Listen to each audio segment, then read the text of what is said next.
कटनी से आ रही बड़ी खबर के साथ जहां अर्चना तिवारी मामले में बड़ा अपडेट सामने आया।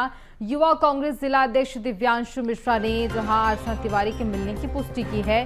दिव्यांशु के मुताबिक अर्चना सुरक्षित है और परिजनों से उसकी बातचीत हो चुकी है। इसके साथ ही वह रेल पुलिस के संपर्क में आ चुकी है। जल्द ही पूरे मामले का खुलासा भी रेल पुलिस करेगी। तो देखिए, पूरे मामले को लेकर ये बात सामने आ रही है कि अर्चना तिवारी जहां भी है सुरक्षित तरीके से है और उसका पता लगा लिया गया है, उसका सुराग लग चुका है। और साथ ही ये भी बात कही जा रही है कि वो जहां भी है सुरक्षित तरीके से है, परिजनों से भी उसकी बातचीत हो सकी है और इसके साथ ही वह रेल पुलिस के संपर्क में भी आ चुकी है। जल्दी पूरे मामले का खुलासा रेल पुलिस करेगी।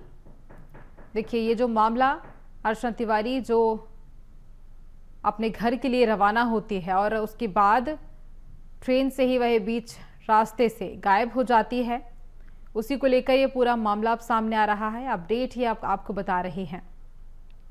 अर्चना तिवारी मामले में ये बड़ा अपडेट सामने आया। युवा कांग्रेस जिला अध्यक्ष दिव्यांशु मिश्रा ने अर्चना के मिलने की पुष्टि की है और साथ ही अर्चना सुरक्षित है और परिजनों से अर्चना की बात भी हो चुकी है। ये बात भी वह कहते नजर आ रहे हैं।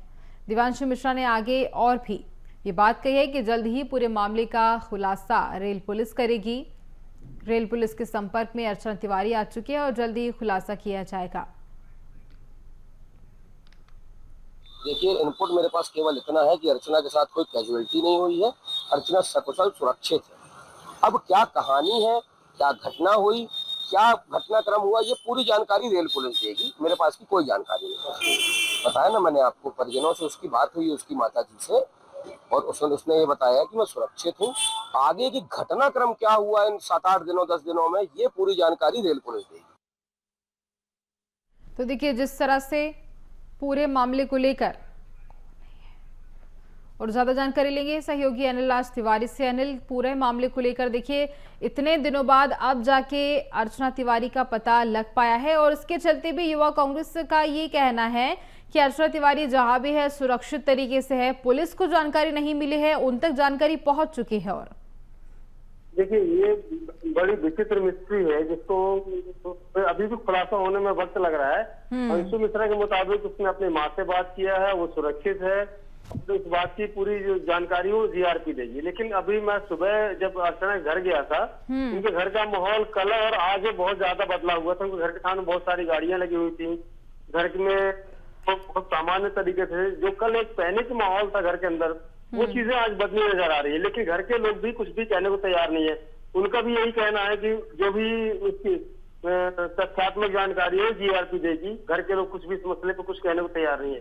हालांकि कल हमने उनसे बात की थी, कल उन्होंने ये कहा था कि ह्यूमन ट्रैफिकिंग का मामला है, लेकिन आज वो कुछ भी कहने को तैयार नहीं है। लेकिन उनके परिवार में जो माहौल नजर आ रहा है देखने वही क्या, घर के जस्ट पास में ही खड़ा हूँ, घर के सामने बहुत सारी गाड़ियां खड़ी हैं, बहुत सारे लोग आ रहे हैं जा रहे हैं, तो ये चीजें 10-12 दिन से नहीं हो रही थी। तो इस तरह की जो लोगों की आवाजाही है और घर का जो माहौल है सामान्य सा नजर आने लगा है।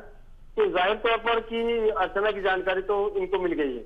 इसका मतलब ये कि अनिल, जिस तरह से कल परिजन परेशान थे, वो परेशानी आज उनके चेहरे पर नहीं दिखाई दे रही है। यार, ये घर में एकदम सामान्य सा माहौल है और ये भी कह सकते हैं कि जिस तरह से लोगों का आना जाना बढ़ गया है, अचानक घर के अंदर बहुत सारे लोग आए हैं, 3-4-5 गाड़ियां खड़ी हैं बाहर, 2-3 लोग अभी उतर के अंदर गए हैं। मैं यही उनके घर के पास ही खड़ा हूँ, तो उससे ये लग रहा है कि इनके घर में अब अर्चना की जानकारी पुष्टि हो गई है और ये लोग अभी मीडिया से सीधे मुखातिब नहीं होना चाह रहे हैं। बिल्कुल, देखिए, लेकिन कहीं ना कहीं पुलिस की भी चूक यहाँ देखने को मिल रही है। बड़ी लापरवाही से कहा जा सकता है कि परिजनों को मालूम चल जाता है। युवा कांग्रेस नेता ये कहते नजर आ रहे हैं कि अर्चना जहां भी है सुरक्षित है, लेकिन पुलिस अब तक कोई सुराग नहीं लगा पाई है। बहुत बड़ी लापरवाही पुलिस प्रशासन की ओर से कही जा रही है। खैर, अब देखना होगा क्या कुछ कार्रवाई आगे होती है, क्या कुछ बड़े खुलासे इस दौरान देखने को मिलते हैं। तमाम जानकारी के लिए बहुत धन्यवाद अनिल आपका।